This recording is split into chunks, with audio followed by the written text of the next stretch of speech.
sejam muito bem-vindos ao programa Capital Natural. Essa semana estamos dando continuidade ao programa da semana passada sobre cidades e territórios da periferia. Estamos conversando com a socióloga e educadora Maria Alice Setúbal, que é uma das criadoras e presidente da Fundação TID Setúbal, que atua no distrito de São Miguel Paulista, e também presidente do Conselho do SEMPEC, e com o economista e demógrafo Haroldo Torres, que tem vasta experiência em políticas sociais e é o cofundador da Dínamo, uma consultoria especializada em negócios com impacto social.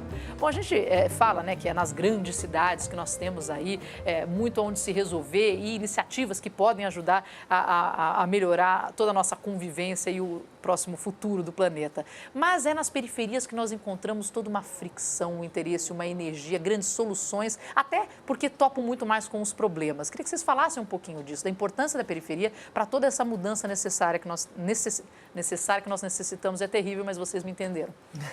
Vamos lá.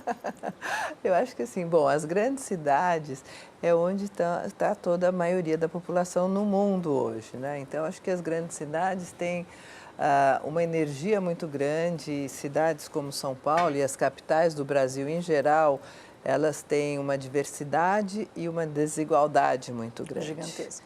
Então, é ao mesmo tempo as duas faces, né, dessa diversidade que é a desigualdade também. Eu acho que as periferias, elas têm a sobrevivência diária também, né? Muitas vezes, eu acho que a periferia também é importante dizer, o Haroldo sempre fala isso, que nós temos diferentes centralidades, né? Então, São Paulo, você tem, nas periferias, vamos pensar que nós estamos falando de bairros que têm 300 mil habitantes, 400 mil habitantes, é maior que a maior parte das cidades, né? Essas subprefeituras que Sim. eu estou falando.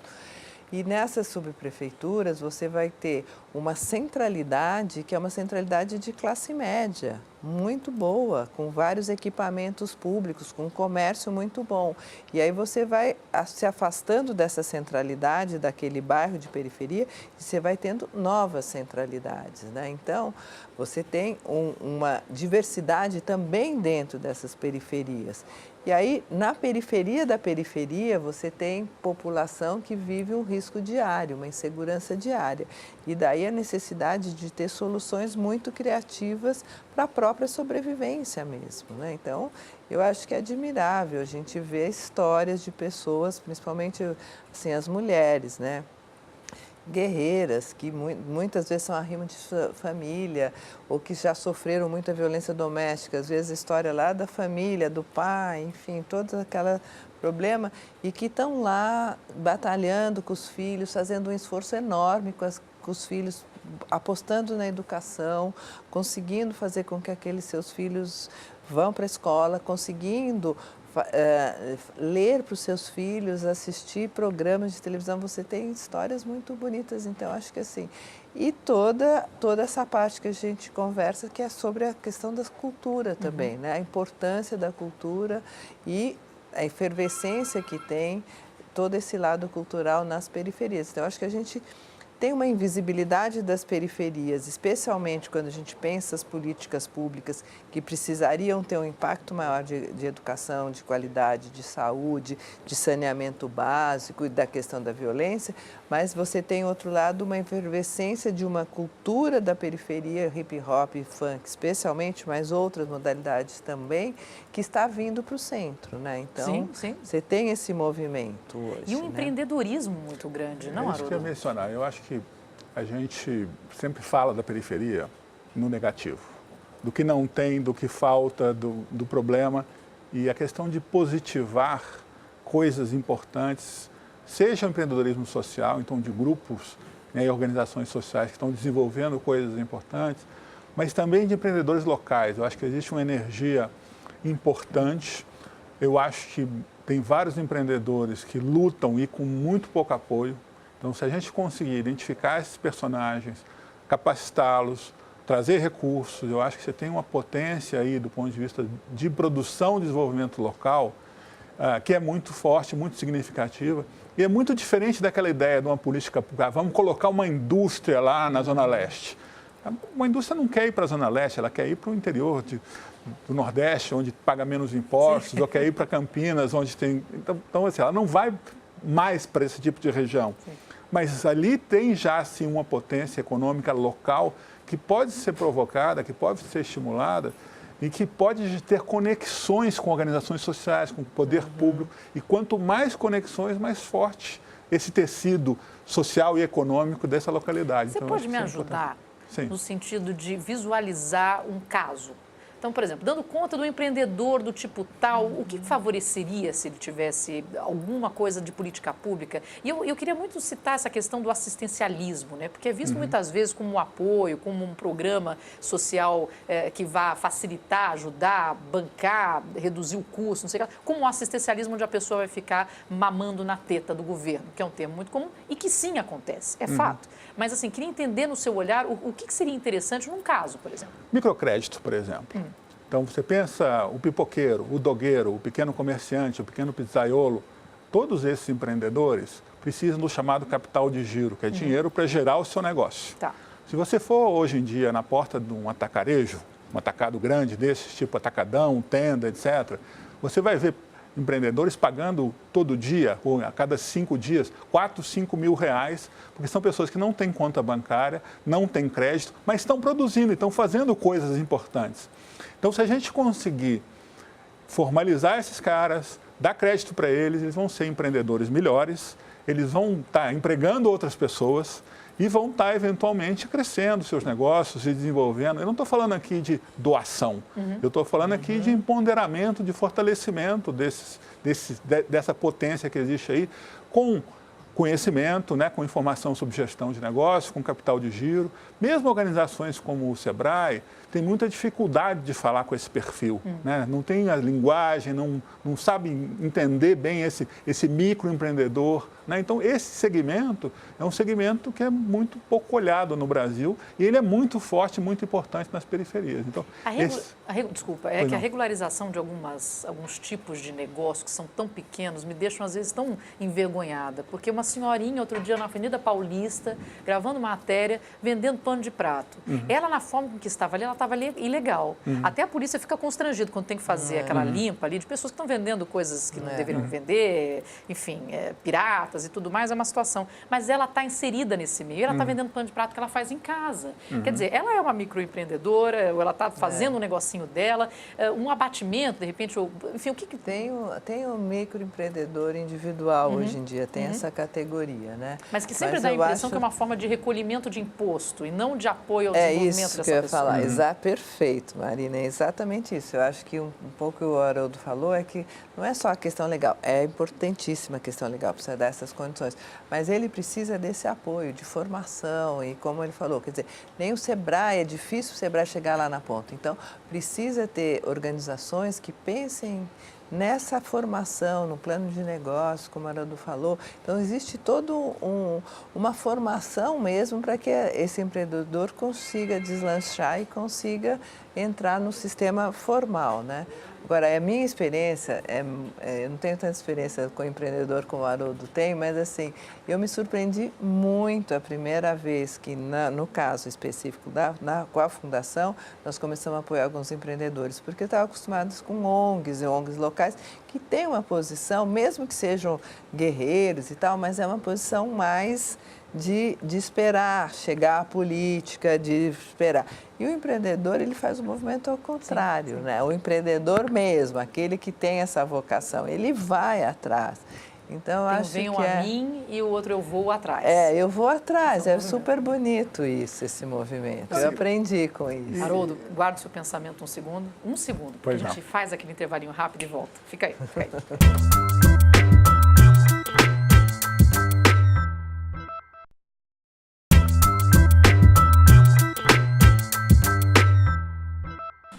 Estamos de volta com o programa Capital Natural, hoje conversando sobre periferia e políticas públicas com a Maria Alice Setúbal, presidente da Fundação TID Setúbal e do Conselho do Centro de Estudos e Pesquisa em Educação, Cultura e Ação Comunitária, e o Haroldo Torres, consultor especializado em negócios com impacto social, que agora eu vou tirar minha mão aqui da frente da câmera, isso, para ele poder falar o que ele estava falando no outro bloco. Por favor, Haroldo. Eu acho que tem um ponto do empreendedorismo que é a potência que essas pessoas têm para criar soluções novas, que a gente nem imagina, né? E não é parte da nossa cultura escolar, por exemplo. Nós não falamos disso com os nossos jovens na escola. Mesmo na universidade, se a pessoa não está num curso de administração ou contabilidade, esse é um assunto que não emerge. E a gente sabe que no Brasil, em algumas regiões, 40% da população vai ser empreendedora. Né? É muito alta a proporção de empreendedores. Os conta própria no Brasil são mais de 25 milhões de pessoas. Tem uma região que tem mais empreendedores que outra? Não? Quanto mais pobre, maior proporção de empreendedores. Só que muitas vezes são empreendedores por necessidade, não necessariamente por vocação. Entendi. Mas como é que a gente desenvolve essas vocações que podem estar lá, né, e que não estão sendo desenvolvidas? Né? Eu acho que essa é a pergunta importante. Papel e caneta, vai. Não, eu acho que existe toda uma discussão hoje sobre o tema da educação empreendedora. Né? Como é que a gente leva isso para a escola? Como é que a gente leva isso para um curso profissionalizante? Em algumas das nossas periferias, felizmente, começaram a chegar cursos profissionalizantes, existem alguns casos, algumas universidades. Então, esses locais podem ser locais para puxar um movimento de empreendedorismo mais forte. Né? Como é que a gente avança nessa direção?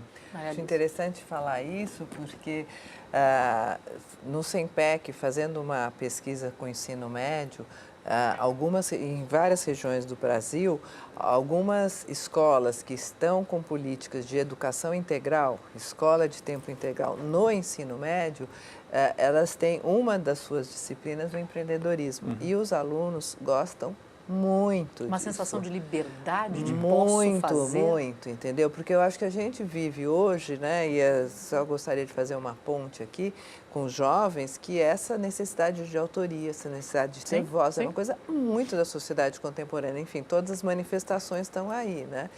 E as ocupações das escolas. Sim. Então, eu acho que essa questão do empreendedorismo é muito forte e quando acontece, ainda é muito pouco, infelizmente, essas escolas com este modelo de educação integral no ensino médio, com empreendedorismo ainda é muito pouco, mas eu acho que é sim uma saída, está dando certo, tem melhores resultados.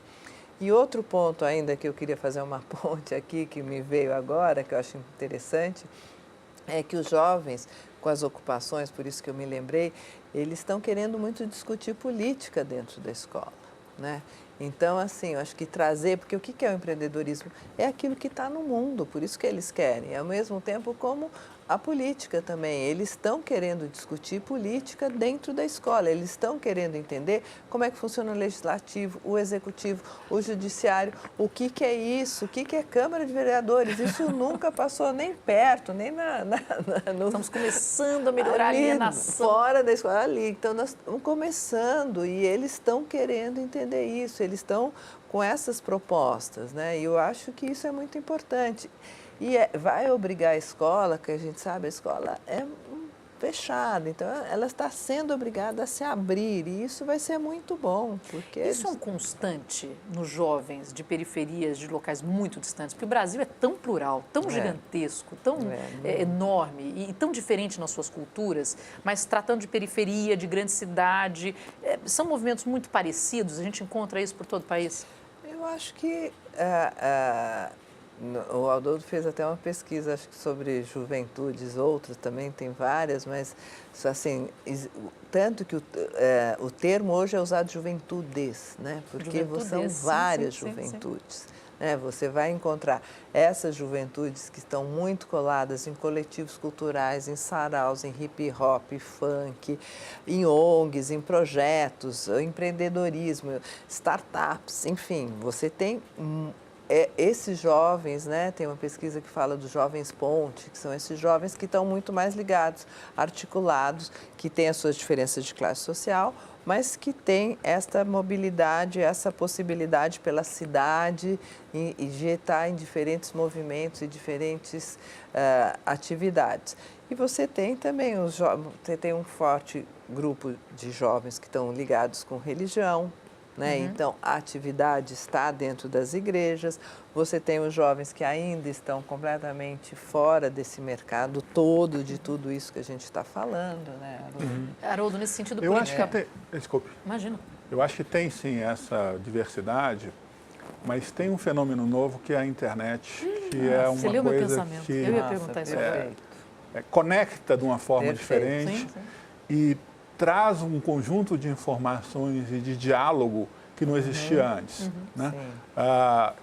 Essa forma espontânea como os movimentos acontecem, essas participações relâmpago nos eventos, tudo isso é muito impressionante. Quer dizer, e o que me chama a atenção é que nós estamos saindo de modelos que eram muito centralizados. Né? Então, a Secretaria de Educação definia o currículo, que o professor tinha que aplicar, que o aluno tinha que escutar. O aluno agora ele quer falar, né? Ele não quer só escutar. Né? Então, como é que a gente pensa um modelo que é mais distribuído, que é mais inclusivo, que contempla essas diversidades? Eu acho que isso que é um desafio importante hoje do ponto de vista da política. Mas pegando esse ponto da internet, por exemplo, políticas públicas para melhorar o acesso à internet, né, à computação e tudo mais. Quer dizer, isso ainda está muito em falta para a gente, não?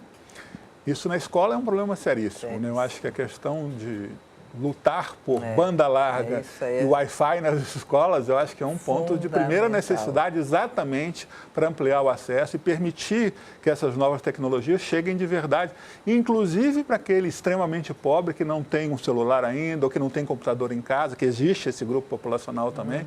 Então, dar acesso é muito importante e isso é fundamental, um ponto que... mas a gente ainda está, como o Haroldo disse, ainda muito atrás, mesmo em São Paulo, na cidade de São Paulo, né? As escolas têm muita dificuldade de acessar a internet, assim, acessa num computador, dois, assim, mas a escola como um todo, se todo mundo estiver acessando, não é um dá. problema enorme, né? A gente já tem problema de rede no Brasil, né? De distribuição, de construção, aí até um problema maior para todo mundo, mas imagine quando não é de interesse uma região para que se tenha acesso, porque você tem que fazer uma infraestrutura, um investimento em infraestrutura nessas regiões. Agora, essa fala que eu lembrou, assim, nossa, fundamental da questão das redes sociais e da internet, me lembrei que eu acho um exemplo tão bacana, que tem a Olimpíada da Língua Portuguesa, um programa do MEC e o SEMPEC organiza. Então, uma competição, tem todo um trabalho de formação de professores, em sala de aula, de fazer oficinas, até chegar no texto dos alunos e tal.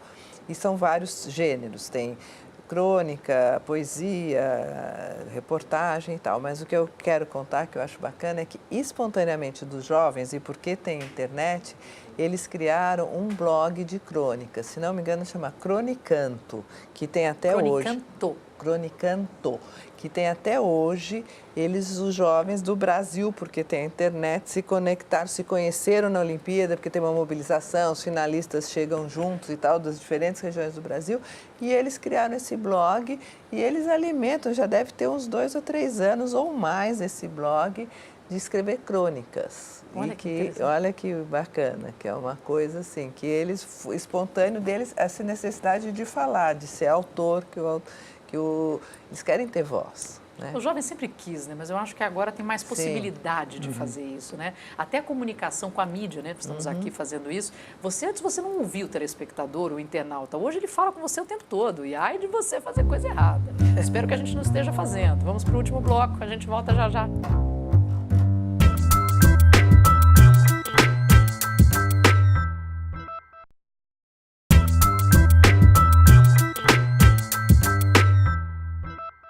Estamos de volta com o programa Capital Natural, hoje conversando sobre periferia e políticas públicas com a Maria Alice Setúbal, presidente da Fundação TID Setúbal e do Conselho do Centro de Estudos e Pesquisa em Educação, Cultura e Ação Comunitária, e o Haroldo Torres, consultor especializado em negócios com impacto social. Bom, como criar e motivar o sentimento de empatia pelo outro, exatamente no momento onde parece que isso está ficando cada vez mais difícil? Olha. Se eu já tenho uma predisposição a achar que aquilo ali não é legal, não é minha área, não me interessa e é um problema. Eu acho que eu tenho debatido, conversado muito sobre isso, porque acabamos que no Brasil estamos numa posição muito radicalizada, né? Se tu A, eu não sou B, não posso falar com B. E aí, nesse ponto, de um lado, a rede social ela pode nos ajudar a romper com isso, porque você tem acesso a diferentes posições, mas, ao mesmo tempo, também pode reforçar aquela sua posição. Eu só falo com os meus amigos que pensam igual, se não pensa igual, eu já excluo da minha rede social.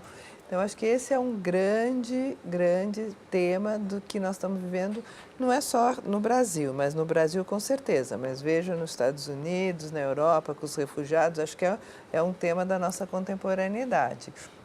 Mas isso, como você falou, acho que tem a ver com empatia, saber ouvir o outro, acho que tem uma coisa de você saber receber, meio que se esvaziar para poder ouvir o outro e incorporar um pouco daquele outro em você. Então, muitas vezes não é nem o que eu penso, nem o que você pensa, mas é uma terceira posição que nós vamos chegar a partir de eu conseguir realmente ouvir. Então, assim, a coisa da empatia, é poder ter mesmo essa empatia. E eu acho que as redes sociais, eu sou mais positiva, eu acho que elas têm muito a oferecer nesse sentido de quebrar essas identidades tão fortes, essas resistências e poder trazer esse debate de uma forma mais ampla, né? E mais diálogo. Uma coisa que eu sempre gostei de fazer é ir nas comunidades.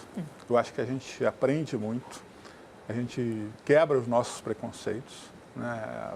As famílias de classe média e classe média alta têm muitos preconceitos em relação aos mais pobres. Então, essa convivência é muito poderosa do ponto de vista de nos transformar, né? Num certo momento da minha vida, eu levei muitos executivos de empresas, intelectuais, gestores públicos para a periferia, exatamente para tomarem um choque de realidade. Às vezes as pessoas nunca tinham ido nesses locais, nunca tinham falado com essas famílias de verdade, né? O único interlocutor era a doméstica, né? Mas nunca tinham ido na casa da doméstica. E são momentos sempre muito ricos de começar a ver um olhar cruzado, né? Quem sou eu, quem é você, como podemos cooperar, que tipo de acordo podemos fazer. E eu acho que esse é um movimento que eu recomendo.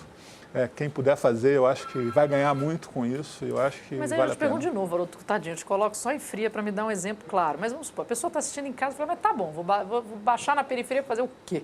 Eu preciso combinar com alguém que eu faço... Existe, por exemplo, um programa, um dia, um evento, que você acha, olha, vale a pena você ir olhar, é interessante. Porque uma pessoa que já está predisposta a ter medo de fazer esse movimento, enxergar que eu estou indo para um local que é um local terrível de guerra, que eu vou ser morto, assaltado, e vai ter, ou não tem nada acontecendo naquilo ali, não vai se predispor a isso. Então, eu gostaria de dar um exemplo. Eu vou dar um exemplo, porque tadinho, botei o Haroldo o Haroldo talvez tenha outro, mas é porque me veio agora um exemplo que tem a ver com a Fundação de Setúbal, que é feito por uma outra organização que chama-se Vagalume. Tá, conheço, sim. Você conhece, que trabalha com leitura de crianças e jovens e tem justamente esse foco de fazer trocas entre jovens da Amazônia com São Paulo, mas jovens que estão nas periferias com jovens que estão em escolas aqui de classe média alta, da Vila Madalena e tal. Então, aconteceu há menos de um mês atrás, lá em São Miguel, no Galpão da Cultura